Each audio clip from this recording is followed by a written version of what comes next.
Welcome, ladies, gentlemen, boys and girls, and everybody in between.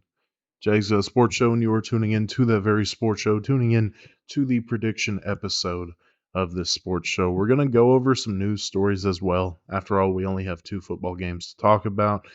We're going to go over some coaching carousel things that have happened since I last talked to you. Also, I completely missed the Raiders hiring Antonio Pierce for their head coaching position on Tuesday. So, going to make that up. Feel a little stupid for missing that on Tuesday, but like I said, going to make that up today. Also, some coaching carousel stuff happening in Milwaukee in the NBA. So we're definitely going to go over that. And of course, some WWE news. Netflix, Royal Rumble on Saturday. Going to give my predictions for that. My thoughts on WWE moving to Netflix, at the very least, Raw right now. Not really any other shows moving just yet. Probably going to happen. Jesus Christ, my hair. I'm also live again on TikTok, so if you hear me, you know, answer questions on there, read off questions on there, that's what I'm doing. My hair is actually pissing me off now. I promise I'm learning to groom myself. Promise I'm learning. I never had this long, this full of hair, and I'm getting used to taking care of it. I'm keeping it this long so that I force myself to learn how to take care of it. That's why I'm keeping the beard so long, even though it looks like shit.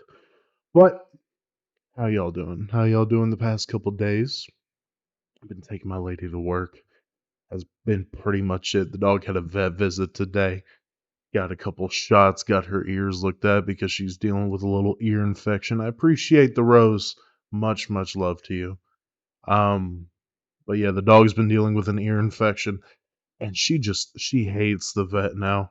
Maybe because we traumatized her because we really had to and pin her down to put the shit in her ear, and that probably was not healthy for her brain at all. So she was really struggling with the vet, and working on that now. Got her to a little bit of a better place when we got home. She let us actually clean her ear just a little bit with a little struggle. Hey, I'm also in Tennessee. How you doing? But yeah, vet visits suck. She hates the vet, but we got a little pup cup after, so she can't fully hate it. But all that being said, let's get in. Let's get into some news, and let's get in. Let's not trip over my words, first of all. Let's get into some coaching carousel news, and I want to talk about the Milwaukee Bucks first. So the Milwaukee Bucks had a coach, Adrian Griffin, right? Milwaukee Bucks are going 30 and 13, but apparently there's a lot of turmoil in that locker room. Apparently Adrian Griffin isn't doing a great job. He was hired to reinvent that defense after Drew Holiday left, which is pretty much an impossible task because that defense was built around Drew Holiday's abilities. What he did was he wanted a more aggressive style. He wanted Brook Lopez to be doing a lot more, which Brook Lopez is a great defensive player, so doesn't seem like a completely irrational thought. I did not know that. Thank you for that. It's not a completely irrational thought, and it helped with the Bucks defense when it comes to things like deflections, but it really cost them in something. I don't know if you know this, field goal percentage, which is a pretty big thing in basketball. So the Bucks didn't have a great defense. It wasn't really a huge improvement over what they had last year. Again, their core defensive player, Drew Holiday, is no longer there. So it's kind of, I don't know, irrational, kind of, high expectations, way too high to reach when you're asking this guy to rebuild that in 1 year and you don't even give him the full year. But apparently Giannis and the guys didn't like him. Apparently, Giannis would go on whiteboards in the locker room and write out every single issue he had with what they were doing. So the front office got rid of him. Even though the Bucks have the second best record in the league, they just got rid of him. And who did they hire? If you haven't heard this, I'll give you three guess. I will give you two guesses, but because I bet you can get it right there. It's Doc Rivers. Because of course it's Doc Rivers. Why wouldn't it be Doc Rivers to be hired again as an NBA head coach. The reason he was hired was because he was already mentoring Adrian Griffin. He was already mentoring him, already trying to give him all this advice. So the Bucks needing a head coach pretty much immediately because you're in the middle of the season. He's right there. He's right there. He's been a head coach. Yeah, he can't make it past the second round. Yeah, he's known as the biggest failure in well, I wouldn't say biggest failure in NBA history, but at least the biggest consistent failure in NBA history. Right? I said it in the TikTok I made. He's the Marvin Lewis, I believe, if I remember his name correctly. That old Bengals head coach that would just never get fired. Marvin Lewis, the guy before Zach Taylor, constantly in the playoffs, constantly not doing anything in the playoffs, and keeping his job because, well, he's made us competitive. That's what the Bucks just hired. Maybe it's different because Doc Rivers has never coached a player as good as Giannis. He's coached Joel Embiid. He's coached some good talent. I believe when he was a Clippers coach, he had some great talent over there. I could be mistaking the timelines, but he's had some great talent. He's never had a player like Giannis, and he's had players like Dame, but Dame is a different beast. So this is probably Doc Rivers' best chance at an NBA title. I just cannot believe that he's getting another chance. Another chance after his job in Philadelphia. Yeah, it kind of fell apart when Ben Simmons kind of blew the entire thing up, but I don't get it. I don't get it. Like I said, this just seems like you fired your guy after having these unreasonable expectations on him, and you just turn to the first guy you see, and the first guy they see is Doc Rivers. He's a good head coach. Don't get me wrong. Doc Rivers is a good NBA head coach. However, he's just with his history of consistently failing in the playoffs with talented teams, I don't think it's going to go that well for the Milwaukee Bucks. It could. Don't get me wrong. It could. This could finally be the thing that breaks that glass ceiling for Doc Rivers. But I don't have a lot of confidence in him. And I don't think you'd be blaming me for not having a lot of confidence in him. So with that, let's go on to the NFL coaching carousel that's going on. So the first thing I'll talk about is the thing I missed on Tuesday. Antonio Pierce, the interim Raiders head coach that won, I think, 7 straight? I could be wrong. That sounds wrong, but I know it was at least a very, very good record after the Raiders started so poorly with Josh McDaniels up there. The locker room seems to love him. You saw every big player on that team come out and say, we want Antonio Pierce for the head coaching job. He showed that he can do a good job. So him getting this opportunity with the Raiders, I think he deserves. Do I think he's going to be a great head coach? Only time will tell. Really, I can't judge it for right now. He did take a pretty not great Raiders team to a decent record under him, you know. Not decent record overall, of course, because it was too late in the season to do any of that. But under his reign, the Raiders were doing pretty good. And you had, Aiden O'Connell at quarterback? No, I think in the draft, the Raiders should really be looking at quarterback. So pairing Antonio Pierce, I believe he was the defensive coordinator on the defensive side of the ball before he got the head coaching position. But get that dude a team, and it looks like he can do quite a lot with it. It's just the confidence I have in Mark Davis and that front office of actually getting the dude the talent. I don't know about that. I don't know about that. I have a couple mutuals on TikTok who are big Raiders fans, and the future looks somewhat bright. You have great players on that team. You have a good foundation and what looks like a coach that everybody loves. And what looks like a coach that can build a very good culture. So you have the foundational pieces to build a good team. It's just getting there. And I don't believe in the Raiders. Let's go to the next hire. Tennessee Titans hire Cincinnati Bengals offensive coordinator Brian Callahan. Now, I posted this because I didn't know a lot about Brian Callahan, and then I read up on his history. He was a quarterbacks coach in Denver when they had, Peyton Manning, and that greatest offense of all time, Demaryius Thomas and Eric Decker and O'Shawn Moreno and um, who's the tight end? It wasn't Julius Thomas, was it? Something like that. It's so weird because that was one of the greatest offenses of all time.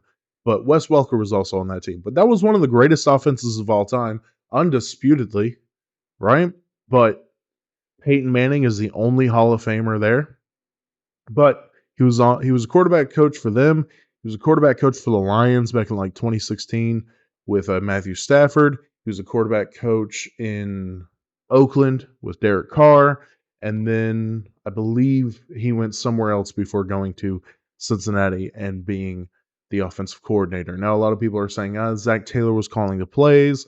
So I don't really know the full extent of what his duty was in that offense. A lot of Bengals fans are saying that he knows what to do with talent. He knows how to develop quarterbacks. And that's what we need. That's really what we need, especially with the uncertainty of what Derrick Henry is going to do. We need someone who is going to develop guys like Kyle Phillips, guys like Tyjae Spears, guys like Will Levis, and Treylon Burks if he can stay on the field. So, all in all, I'm getting more excited about this hire as a Titans fan as time goes on. Of course, I'm still going to miss Mike Vrabel, but it'll depend how much Mike Vrabel sticks with me on how this offseason looks the more I see Brian Callahan talk. So it's a good hire. Obviously, the Bengals offense has been pretty explosive for the past couple of years. Thank you all on TikTok. I feel like I got to mention you. Thank you for tuning in. Love you. But yeah, excited about the hire. We'll see what really happens. Bengals fans are putting a lot of confidence into me, saying that the reason that offense is a little sputtery is because of Zach Taylor's play calling. So we'll see, and I hope it goes over well. And finally, when it comes to coaches in the NFL, the Dolphins have fired defensive coordinator Vic Fangio. A little bit of a stunner. Nobody was really having him on the radar. Radar? The fuck? Radar as one of the coaches that was going to be fired. But I said it in the TikTok, and I mention TikToks a lot because I do daily TikToks. Follow me, JackieBoySports. I said it in the TikTok that it's not really that shocking. Even with that defense fully healthy, it was just a good defense. It wasn't a great defense. Now, as I just said, the injuries, especially the injuries to Bradley Chubb and Jalen Phillips, really hurt that defense because you can't get to the quarterback, you can't do anything. That's just how the league is. And when your two best pass rushers, when it's just them two and a bunch of guys, you're not getting to the quarterback, you're not affecting him at all, you're going to have a bad day. Especially when you're going against the Josh Allens and the Patrick Mahomes and the Lamar Jacksons and yada, yada, yada. You can't get to them, you're not doing anything. But do I think it was deserved? I can't really say that. It happened, obviously. They're going to move forward, and Vic Fangio has now become the hottest commodity when it comes to defensive coordinators. The Titans are looking for assistants. I don't think Brian Callahan is going to keep around Tim Kelly and Shane Bowen. So Vic Fangio in Tennessee, I wouldn't mind. I hear that he's got a lot of connections to Philly, which, of course, Philly would get a guy like Vic Fangio, but it's a little bit of a stunner, a little bit of a shocker. Nobody was really predicting it. I wasn't really thinking that Vic Fangio would be fired. I think at least they give him one more year, just based on the fact that they wanted him so bad. The Dolphins were really gunning for Vic Fangio in this offseason, and they give him 1 year where that defense is so hurt. I don't get it. I don't get the quick trigger on getting Vic Fangio out of there. But let me know what y'all think. All the socials in the description and all the socials at the end of the show. So before we get into the predictions of the NFL, we got to talk some WWE. I said on my Tuesday show that this Thursday show, when the NFL season is over, is most likely going to turn into a wrestling show. And the Monday show is going to turn into a basketball show. Just because I watch a lot of wrestling now. I love wrestling, so we're going to talk wrestling. And if you don't like it, if you want to complain that wrestling is not a sport, you can have your way and you can turn it off. I won't mind. Promise. But the first thing we're going to talk about is the move to Netflix. Big news came out, $5 billion deal for 10 years. The WWE is moving Monday Night Raw to Netflix. And in the coming months, I'm sure we'll hear about SmackDown and about the future of the programs on Peacock. What does this mean exactly? Well, that means that Netflix is probably going to get a lot a lot more subscriptions pretty quickly, especially when it comes to December of this year. You're going to see a boom in subscriptions. It's also going to see a lot of people just stop watching wrestling. A lot of people don't like Netflix, especially what they do with the whole, password sharing thing. Just Netflix as a company is a little scummy, but I'm gonna get it. I like Monday Night Raw, and they're probably gonna move all of their programs onto Netflix, so probably not gonna renew my Peacock subscription. I mean, it's the biggest streaming platform in the world. All TV is moving towards streaming, especially live sports. You see with the NFL already dipping their toe in stuff like Peacock and Amazon Prime, so this is the way the world is going. Now you just got to pick which packages are you going to get. It'd be cool if you start getting like sports packages. Like the NFL dabbles in Peacock and Amazon Prime. So I wonder if down the line the NFL is going to offer, hey, get Amazon Prime and Peacock together for a discounted rate or something. They have NFL Plus. I don't doubt that they're going to keep that around. That probably made them a lot of money the past couple of years. But I wonder if that's going to be a thing. Peacock, Amazon Prime, and NFL Plus in kind of a bundle, kind of like Hulu, Disney Plus, and ESPN Plus did a couple of years ago. I don't doubt that that might happen in the future, but like I said, live streaming sports, live stream events are moving towards streaming services just like TV shows did, just like movies are doing. This is how the world is now, and I'm sure the WWE has seen that. They are very smart business people, so that's how it is. And unfortunately, I got to get Netflix again. But that out of the way, the Royal Rumble. The Royal Rumble is Saturday, and we only really have 4 confirmed matches. By the time the Royal Rumble comes around after SmackDown, there may be 1 or 2 added, and I'll make a TikTok about it. But right now, I'll give you my predictions for the 4 confirmed matches currently. First one, Kevin Owens, Logan Paul, United States Championship. And I could really see it going either way. I The United States Championship is a title that likes to bounce around from person to person. I'm gonna say Kevin Owens wins the title. I'm not gonna be shocked either way, and if Kevin Owens wins it, it's just gonna be probably another match at Elimination Chamber where Logan Paul is gonna win it back. This is just gonna be a thing. Next, Roman Reigns, LA Knight, Randy Orton and AJ Styles, undisputed world champion. Nothing really to say about this. I think we all know who's going to win. I'm trying to convince myself, or like talk myself into that Roman Reigns might lose this to say a Randy Orton, especially with the stuff coming out that WWE themselves are putting out, where Randy Orton was talking about, oh, before John retires, I really want a John Cena Randy Orton match at WrestleMania for the title. So it'd be kind of cool to have Randy Orton win this by pinning either LA Knight or AJ Styles and then building like a last goodbye to John Cena at WrestleMania 40. I think that'd be interesting. But ending this historically great, all time, greatest title reign in the modern era by Roman Reigns. Ending that at Royal Rumble just doesn't feel right. Feels like it should be ended at a WrestleMania. So I'm going to say Roman Reigns wins, but for the fun of it, for the thought experiment, for my own sanity, I think you can convince yourself that a guy like Randy Orton can win this. Can LA Knight win it? No. Can AJ win it? No. But I think there's a lane in which Randy Orton can win. Finally, the 2 big matches, 2 Royal Rumbles. Let's talk about the women's Royal Rumble first. Now, I think that they're already starting to plant the seeds and make it kind of obvious that Becky Lynch is going to be the first woman, the first woman to win the Women's Royal Rumble twice because they're already planting the seeds for her and Rhea at WrestleMania.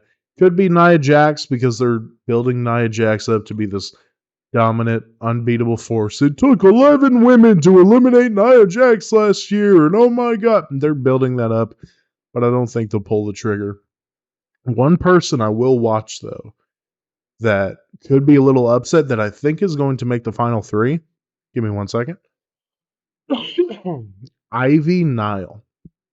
Ivy Nile, a couple weeks ago, had a match with Rhea Ripley on Raw, and it wasn't a squash match. Ivy Nile did really good, and the matches she has had over the past month since that have been really good, and they've really been making her look strong.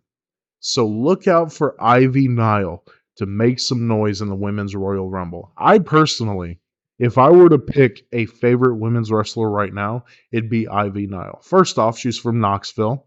How you doing? Second off, she's a fucking badass, dude. She's a little chihuahua. She's so much strength packed into a little frame. It's awesome. She's quick. She's powerful. She's explosive. She's incredible. So this might be a little biased when I say Ivy Nile might make the final three in the Women's Royal Rumble, but I think she will because they are booking her as a very, very strong up-and-comer, and that is what you do with very, very strong up-and-comers. So Becky Lynch will probably win the Women's Royal Rumble, but I'm keeping my eye on Ivy Nile, not to win it, but at the very least make the top four, final three, however you want to say it. So Men's Royal Rumble. Men's Royal Rumble, I could see three different people winning it, and you're not going to be shocked if you're a WWE fan by the three that I pick: Cody Rhodes, CM Punk, or Gunther. Now, a lot of people a month ago were saying CM Punk's going to win this, and he's going to challenge Seth Rollins at WrestleMania 40. I was on that train until Seth got hurt. There is a lot of, how you say, unknown when it comes to Seth Rollins' injury. Of course, he went on Raw and said that he was going to go to WrestleMania and he was going to try to, defend the title.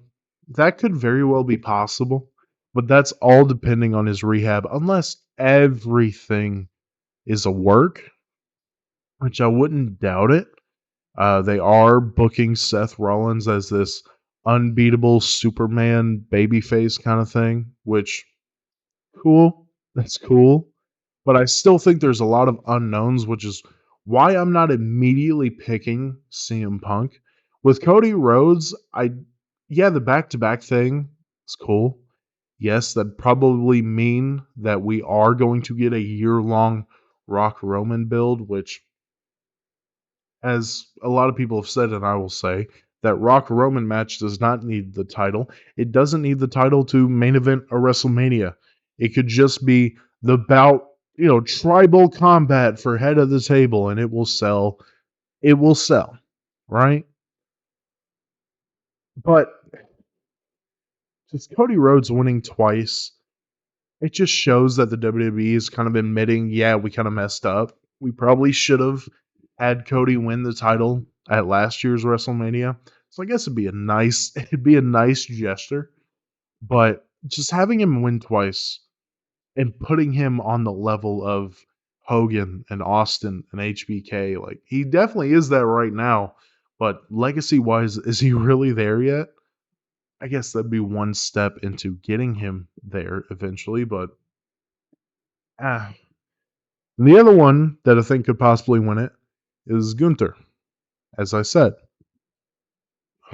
Gunther made it to the final two last year, eliminated finally by Cody Rhodes for Cody Rhodes to win the Royal Rumble last year. And my issue with Gunther winning is Gunther doesn't really need to win.